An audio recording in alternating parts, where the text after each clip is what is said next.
अस्सलाम वालेकुम दोस्तों। पाकिस्तान और साउथ अफ्रीका के दरमियान चौथा और आखिरी टी20 मैच 16 अप्रैल को खेला जाएगा। तो दोस्तों चौथे टी20 मैच के लिए पाकिस्तान क्रिकेट टीम में दो बड़ी तब्दीलियां कर दी गई हैं। तो आज के इस वीडियो में आप लोगों को पाकिस्तान क्रिकेट टीम के ओपनर बैट्समैन शर्जील खान के बारे में बताएंगे। क्या शर्जील खान को चौथे और आखिरी टी20 मैच के लिए साउथ अफ्रीका के खिलाफ पाकिस्तान क्रिकेट टीम में शामिल किया जाएगा या फिर नहीं किया जाएगा, मुकम्मल तफसील आप लोगों को इस वीडियो में बताएंगे। दोस्तों जल्दी से इस वीडियो को लाइक करें, उसके बाद चैनल को सब्सक्राइब करें और साथ लगे बेल आइकन जरूर प्रेस करें ताकि आप लोगों को क्रिकेट से जुड़ी हर खबर सबसे पहले और वक्त पर मिलती रहेगी।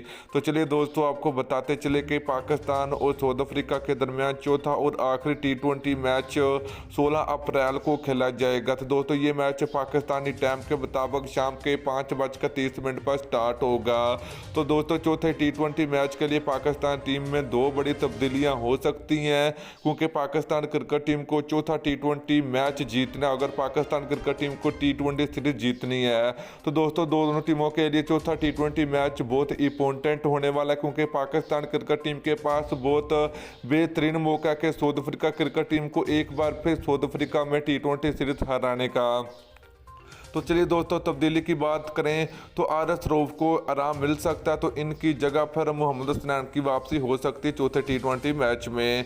तो दोस्तों ये अभी कन्फर्म नहीं है कि मोहम्मद हसनैन को ही शामिल किया जाएगा, मगर हो सकता है कि इनको बाहर कर दिया जाए चौथे टी20 मैच के लिए। तो दोस्तों दूसरी तब्दीली की अगर बात करें तो दोस्तों हैदर अली या फिर आसफ अली को किसी एक में खिलाड़ी को बाहर किया जाएगा, इनकी जगह पर शर्जील खान की वापसी हो सकती है, क्योंकि पाकिस्तान क्रिकेट टीम को चौथा टी20 मैच जीतना है, तो इसलिए पाकिस्तान क्रिकेट टीम की हार्ड हिटर बल्लेबाज की जरूरत है। तो दोस्तों ये थी दो बड़ी तब्दीलियां हो सकती हैं, अभी कंफर्म नहीं है कि यही दो तब्दीलियां होंगी चौथे टी20 मैच के लिए। तो वीडियो अच्छी लगी तो वीडियो को लाइक और शेयर जरूर कर दीजिए।